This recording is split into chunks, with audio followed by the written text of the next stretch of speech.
Hello guys, welcome back to this Become English Champion YouTube channel. My name is Ankush और आज इस video में हम द हिंदू न्यूज़पेपर से आज की इस न्यूज़ को रीड करेंगे। तो ये न्यूज़ है ईरान और पाकिस्तान के बीच में। तो काफ़ी अच्छी न्यूज़ है, आपका जीके भी बढ़ेगा, जनरल अवेयरनेस बढ़ेगी, रीडिंग स्किल्स इंप्रूव होंगी, वोकैबुलरी भी आपकी अच्छी होगी। तो इसके अंदर वोकैबुलरी भी अच्छी है, जैसे आप कुछ वर्ड देख सकते हैं, मैं कुछ अंडरलाइन भी कर देता हूँ। तो ऐसे ऐसे वर्ड्स आपको आने चाहिए अगर आपको न्यूज़पेपर को अच्छे से समझना है। तो इसे हम अभी रीड करना शुरू करते हैं। और उससे पहले आपके लिए अच्छी न्यूज़ है कि मैंने एक और कोर्स लॉन्च किया आपके लिए 2 ईयर वैलिडिटी का। अभी तक 1 ईयर वैलिडिटी का कोर्स था, लेकिन कुछ बच्चों की डिमांड थी कि हमें और भी ज़्यादा टाइम दिया जाए। तो मैंने एक और कोर्स लॉन्च कर दिया है जो वैलिड होगा 2 साल के लिए। उसका प्राइस होगा 1299, मतलब 1299 रुपये। 1 ईयर का है 799।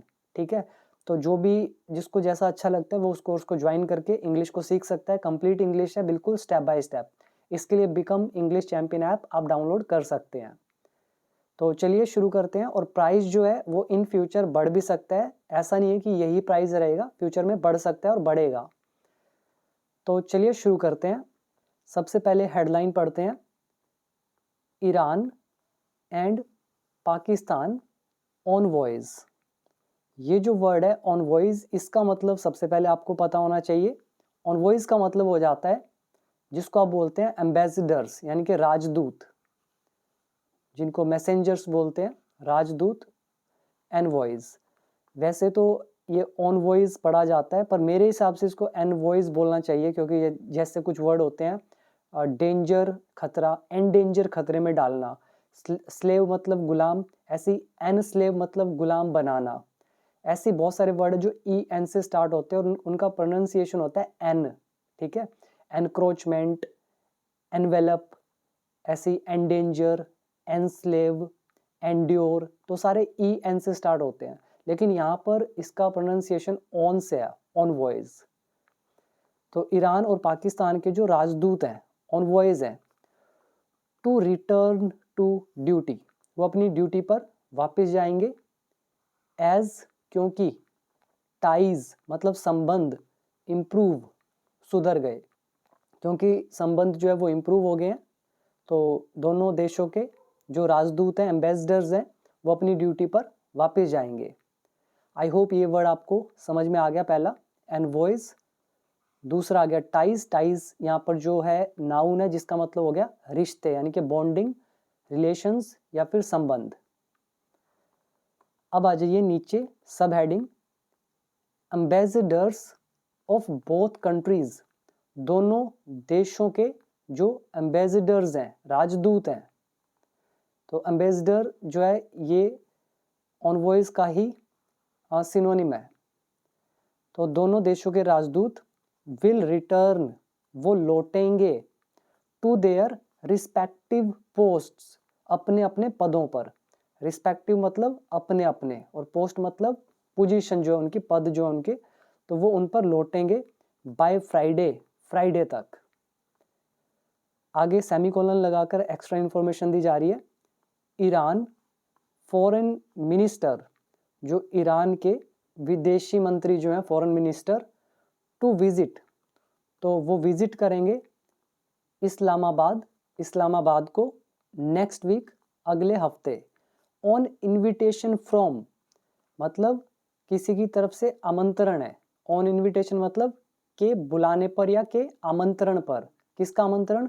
From his Pakistani counter part, अपने पाकिस्तानी समकक्ष से।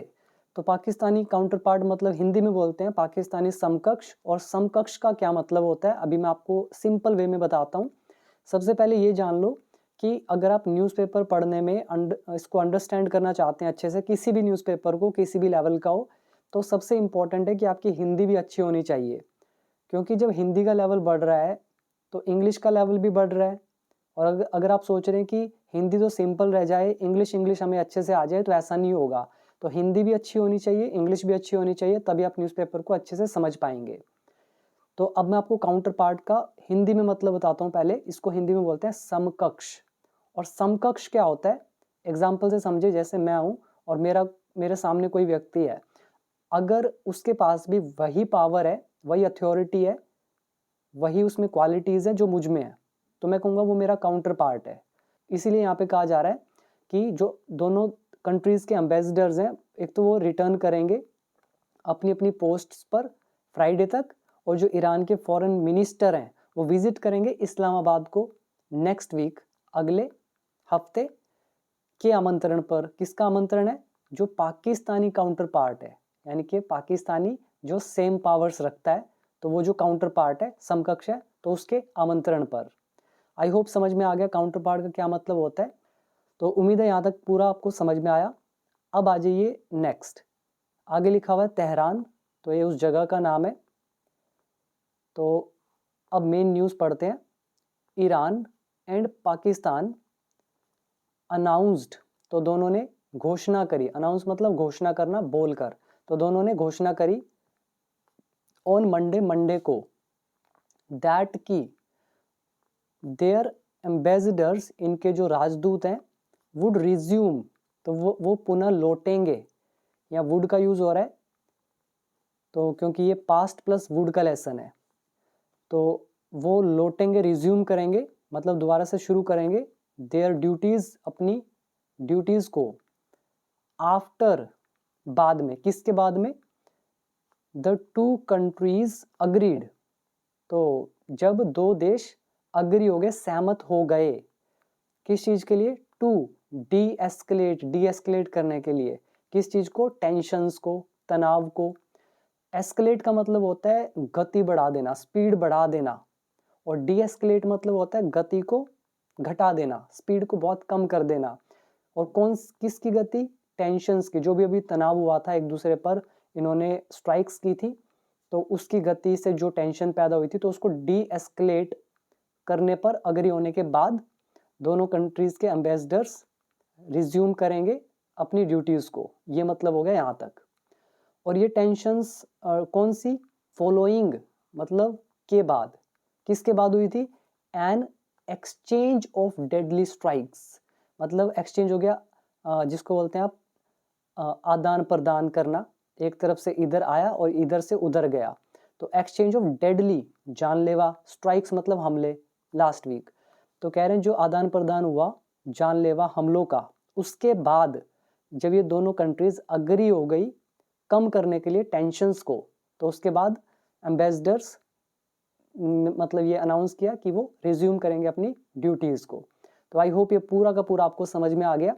तो पहला जोड़ने के लिए यूज़ किया गया यहाँ पर आफ्टर, फिर यूज़ किया गया फॉलोइंग, फिर एक यूज़ किया गया दैट। अगर मैं आपको शॉर्ट में बताऊं तो ईरान से लेकर ये जो मंडे है, ईरान से लेकर मंडे तक ये एक सेंटेंस है, फिर दैट लगा हुआ है, दैट के आगे तक ये पूरा एक सेंटेंस है, और फिर इस जो ये एक सेंटेंस है इसके साथ आफ्टर लगा कर बता रहे हैं कि के बाद, ये आफ्टर और फॉलोइंग, तो ये जोड़ने का काम कर रहे हैं। तो आफ्टर का मतलब भी वही होता है फॉलोइंग, ठीक है।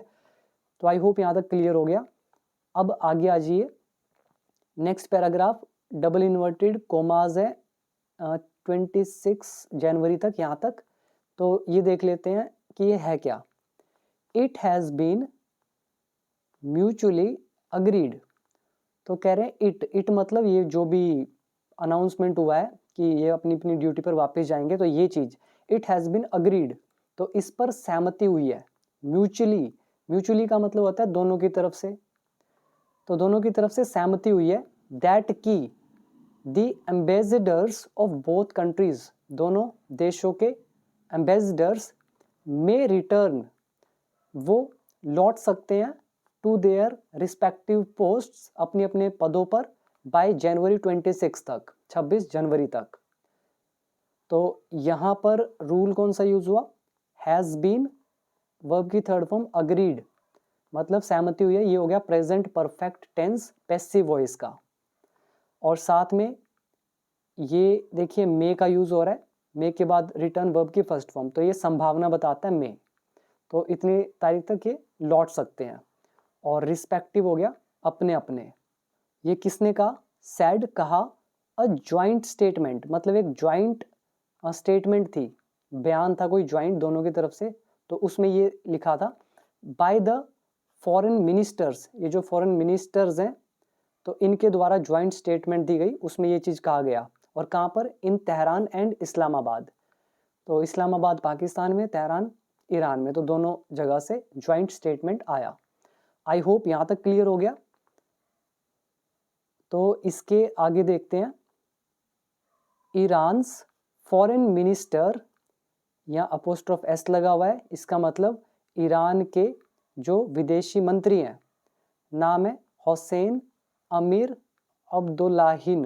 ये जो अब्दुल्लाहिन है, तो हो सकता है मैं नाम गलत प्रोनाउंस कर दूं, आप खुद समझ जाना। तो ईरान के फॉरेन मिनिस्टर हुसैन अमीर अब्दुल्लाहिन जो है, is also due to visit. अब ये ड्यू टू, ये आई थिंक तीसरी या चौथी बार न्यूज़पेपर के अंदर यूज हो रहा है ड्यू टू। इसका मतलब होता है अबाउट टू, मतलब वाले हैं। तो ये जो फॉरेन मिनिस्टर हैं ईरान के, is also due to visit, तो ये भी विजिट करने वाले हैं, ड्यू टू विजिट, ठीक है। अबाउट टू भी यूज कर सकते हैं, विजिट करने वाले हैं पाकिस्तान को ऑन जनवरी 29 को। आई होप बिल्कुल सिंपल था। फॉलोइंग, बाद में, किसके बाद में करेंगे visit? N invitation from his Pakistani counter part, जो उनके पाकिस्तानी समकक्ष हैं, मतलब उनके काउंटर पार्ट है, उनका जो इनविटेशन है। और कौन है काउंटर पार्ट? जलील अब्बास जिलानी जो ये है, तो उनका जो इनविटेशन है उसके बाद पाकिस्तान में विजिट करने वाले हैं। द स्टेटमेंट सेड, उस स्टेटमेंट में ये भी कहा गया, यानी कि ये भी लिखा था। आई होप यहाँ तक क्लियर हो गया। तो ये हो गए 3 पैराग्राफ। इसके आगे देखते हैं, द डिसीजंस वर, और इससे ऊपर ये जो लिखा हुआ है ये आप पढ़ लीजिएगा, यहाँ पे लिखा हुआ है थॉर्नी टाइज, मतलब कांटेदार संबंध। बाकी ये आप सारा पढ़ सकते हैं। तो आगे देखते हैं पैराग्राफ में, द डिसीजंस वर अनाउंस्ड, जो निर्णय है, निर्णय लिए गए, पैसिव वॉइस है ये, किसके लिए गए, कब? फॉलोइंग, के बाद, किसके बाद? अ फोन कॉल, एक फोन कॉल के बाद, बिटवीन, के बीच, Mister Jilani and Mister Amir Abdollahian, तो इन दोनों के बीच बातचीत के बाद फोन कॉल पे ये डिसीजंस लिए गए। यहाँ पे यूज हुआ वर अनाउंस्ड, तो ये पैसिव वॉइस पास्ट इंडेफिनिट, और फॉलोइंग तीसरी बार यूज हो रहा है इस न्यूज़ के अंदर। नाउ नेक्स्ट है पाकिस्तान लॉन्च्ड, पाकिस्तान ने लॉन्च किया ऑन थर्सडे को एयर स्ट्राइक्स, मतलब हवाई हमले। पाकिस्तान ने हवाई हमले करे थर्सडे को, ऑन, किस पर किए? Militant targets. अब ये डबल इन्वर्टेड कॉमास में है, मिलिटेंट टारगेट्स।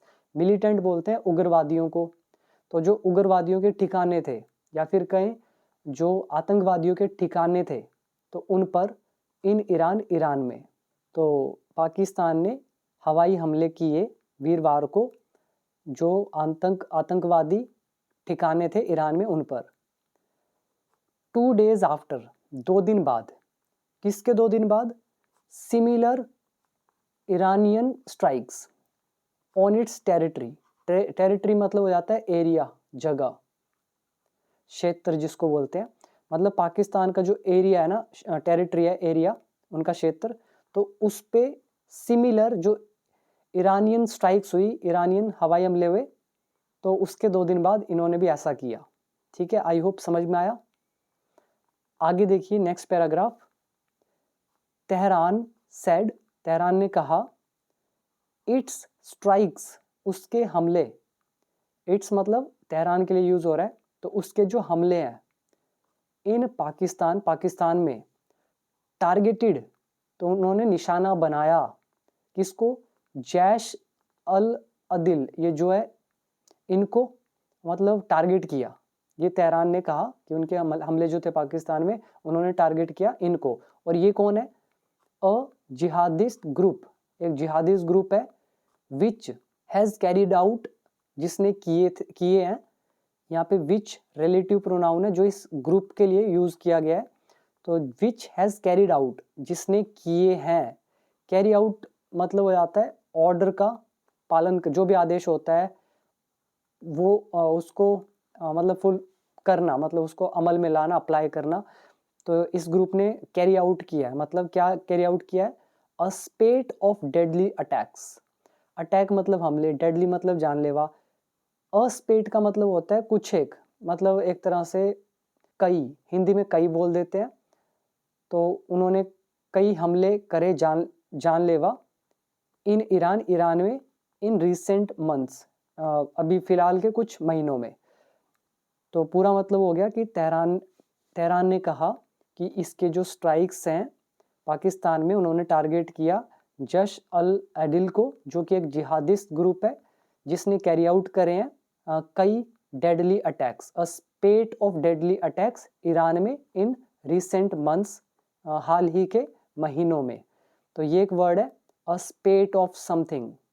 तो इसका मतलब है कई, या फिर आप ऐसा कह सकते हैं लार्ज अमाउंट में, मतलब काफ़ी संख्या में, मतलब इतना भी बहुत बड़ा अमाउंट नहीं, ठीक ठाक सा। तो अ स्पेट ऑफ। आई होप यहाँ तक क्लियर हो गया।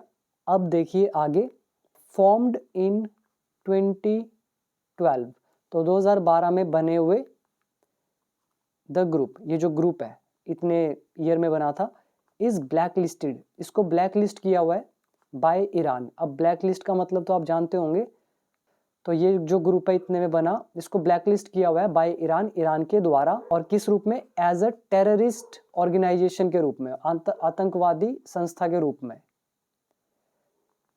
नेक्स्ट है द ईरानियन स्ट्राइक्स, जो ईरानियन हमले हैं। ड्रू, अब देखिए यहाँ कोमा लगा हुआ है और ये कोमा यहाँ तक खत्म हो रहा है, तो कोमे को अभी नहीं पढ़ते, पहले सिंपल पढ़ते हैं। The Iranian strikes drew a sharp rebuke from Pakistan. इसको समझो ऐसे, जैसे हम बोलते हैं ड्रो अटेंशन, ध्यान खींचना। तो ऐसे ही ईरानियन स्ट्राइक्स जो है drew a sharp rebuke, rebuke मतलब होता है फटकार। फटकार क्या होता है? बहुत तगड़ी, मतलब जिसको डांट बोलते हैं, तो रिब्यूक बोला जाता है इसको, फटकार हिंदी में बोलते हैं। तो शार्प से समझ में आ रहा है, मतलब बड़ी तीखी फटकार मिली है, तो इन स्ट्राइक्स को मिली है। किसकी तरफ से? पाकिस्तान की तरफ से। तो ईरानियन जो ये अटैक्स हुए, इनको क्या मिली है? रिब्यूक मिली है, फटकार पाकिस्तान की तरफ से, बहुत ही शार्प, मतलब बड़ी तीखी। तो कौन ईरानियन स्ट्राइक के बाद यहाँ लिखा हुआ है विच, तो कौन सी स्ट्राइक्स? विच रिलेटिव प्रोनाउन, जिसने, किल्ड मार दिए, एटलीस्ट 2 चिल्ड्रन, कम से कम 2 बच्चों को। तो ईरानियन स्ट्राइक्स जिसने लगभग 2 बच्चों की हत्या कर दी, तो इस चीज को मिले हैं बड़े ही कठोर फटकार, इनको मिली है पाकिस्तान से। विच रिकॉल्ड, अब ये विच जो है ये पाकिस्तान के लिए शायद यूज हो रहा है। विच रिकॉल्ड मतलब जिसने पुनः बुला लिया है, द्वार से बुला लिया है, इट्स एम्बेसडर, अपने राजदूत को, फ्रॉम तेहरान, तेहरान से। तो तेहरान गए होंगे इनके राजदूत, तो वहां से वापस बुला लिया इन्होंने। एंड और ब्लॉक्ड, ब्लॉक कर दिया है ईरान्स ऑनवॉय को, जो ईरान का एम्बेसडर है, इनको आने से मना कर दिया, ब्लॉक कर दिया है। और किस चीज के लिए? फ्रॉम रिटर्निंग टू इस्लामाबाद, कि वो रिटर्न करें इस्लामाबाद में। तो ईरान के जो भी एम्बेसडर हैं उनको इस्लामाबाद लौटने से मना कर दिया, सिंपली ये हो गया। तो इस सेंटेंस में विच एक रिलेटिव प्रोनाउन ऊपर यूज हुआ स्ट्राइक्स के लिए, फिर नीचे विच यूज हुआ पाकिस्तान के लिए। तो आई होप ये सारा आपको समझ में आ गया, सिंपल ही था। पता नहीं आपको सिंपल लग रहा है कि नहीं। तो which relative pronoun drew a sharp rebuke, rebuke एक वर्ब होती है जिसका मतलब होता है फटकारना, यानी कि झिड़प देना, बहुत किसी को डांट देना तगड़े तरीके से, रिब्यूक बोलते हैं। तो ड्रो का सेकंड फॉर्म होता है ड्रू, ऐसी ड्रो एन अटेंशन होता है, किसी का ध्यान खींचना, तो अटेंशन की जगह लिखा हुआ है रिब्यूक। तो ये हो गया पूरा। तो अब आ जाइए आगे। तेहरान ऑल्सो समन्ड, समन मतलब ऑफिशियल बुलावा भेजना। तो तेहरान ने भेजा है बुलावा, किसको? इस्लामाबाद चार्ज डी अफेयर्स को, जो भी इस्लामाबाद के चार्ज डी अफेयर्स, मतलब जो भी संभालने वाले होंगे जो ऐसे ऐसे मुद्दों को, तो उनको भी समन भेजा है। ओवर किस चीज पर? पाकिस्तान स्ट्राइक्स पर। तो पाकिस्तान के जो हमले हैं उस चीज़ को लेकर समन भेजा है। ऑन थर्सडे को विच, जिसने लेफ्ट, ये विच जो है ये स्ट्राइक्स के लिए यूज हो रहा है, पाकिस्तानी जो हमले हुए उसके लिए। विच लेफ्ट एटलीस्ट 9 पर्सन्स किल्ड, जिसने लगभग 9 लोगों की हत्या कर दी। तो तेहरान ने भी समन भेजा है, ऑफिशियल बुलावा भेजा है इस्लामाबाद के चार्ज d'affaires को के लिए, किसके लिए, पाकिस्तानी स्ट्राइक्स के लिए थर्सडे को, और जिसने लगभग 9 लोगों की हत्या कर दी। तो उम्मीद है ये आपको क्लियर हो गया। तो अब आ जाइए second last paragraph. On Friday को Mister Jilani and Mister Amir Abdollahian agreed, तो ये दोनों सहमत हो गए इन अ फोन कॉन्वर्सेशन, एक फोन वार्तालाप पर, किस चीज के लिए, टू डीएस्केलेट द सिचुएशन, ये जो सिचुएशन चल रही है इसको डीएस्केलेट करने के लिए, कम करने के लिए। उम्मीद है यहाँ तक आपको समझ में आया होगा अच्छे से।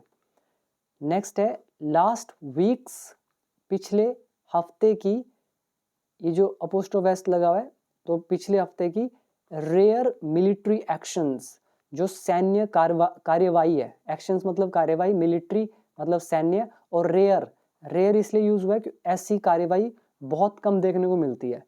तो लास्ट वीक की जो ये रेयर मिलिट्री कार्यवाही है in the porous border region, in the porous border region मतलब हो गया सीमावर्ती, मतलब जो बॉर्डर एरिया है सीमावर्ती होता है पोरस बॉर्डर रीजन, और किसका, ऑफ बलोचिस्तान का, तो जो भी सीमावर्ती बॉर्डर है बलोचिस्तान का, ठीक है। तो वहां पे जो ये रेयर दुर्लभ सैन्य कार्यवाही है, हैड स्टॉक्ड रीजनल टेंशंस, तो इसने स्टॉक्ड कर दिया। स्टॉक्ड का मतलब क्या होता है, इसका मतलब होता है बढ़ा देना, तो इसने बढ़ा दिया है रीजनल मतलब जो क्षेत्रीय टेंशन है, तनाव है उस चीज को। और टेंशंस कौन सी, ऑलरेडी इनफ्लेम्ड, मतलब जो पहले ही भड़काई हुई है। इनफ्लेम का मतलब यहाँ पे भड़काने से, जिसको पहले से ही, मतलब जो पहले से ही भड़की हुई है, already inflamed by the Israel Hamas war, तो जो पहले से ही इजराइल हमास वॉर के कारण बढ़ी हुई है। तो पूरा मतलब हो गया कि पिछले हफ्ते की ये जो दुर्लभ सैन्य कार्यवाही है सीमावर्ती क्षेत्र में बलोचिस्तान के, तो इसने बढ़ा दिया है रीजनल तनाव को, जो कि पहले से ही इन्फ्लेम्ड हो रखा था बाय इजराइल हमास वॉर के द्वारा। तो ये है हमारा पूरा आज का न्यूज़। आई होप आपको पसंद आया होगा, मैंने अपनी तरफ से पूरी कोशिश करी। तो कमेंट करके जरूर बताइएगा कि वीडियो आपको कैसी लगी। तो अगर आपको इंग्लिश सीखनी है तो अब आप मेरा ऐप डाउनलोड कर सकते हैं। ऐप का नाम है बिकम इंग्लिश चैंपियन, और बेटर है आप 1 ईयर कोर्स ज्वाइन करें। अगर ज़्यादा टाइम में पढ़ना चाहते हैं, अगर आपकी स्पीड स्लो है, तो आप 2 ईयर कोर्स के साथ जा सकते हैं। तो उसमें भी प्राइस लेस करके आपको मैंने अपनी तरफ से प्रोवाइड किया है कोर्स को, बाकी आपके ऊपर है। So thank you so much for watching this video till and. और इंस्टा जो ग्राम है, फेसबुक है, या टेलीग्राम या व्हाट्सएप चैनल पर फॉलो करना चाहते हैं तो सभी के लिंक्स नीचे डिस्क्रिप्शन बॉक्स में गिवन है, तो आप कर सकते हैं। तो अब मिलते हैं अगली एक और इंटरेस्टिंग न्यूज़ के साथ। अभी दीजिए इजाज़त। Thank you so much.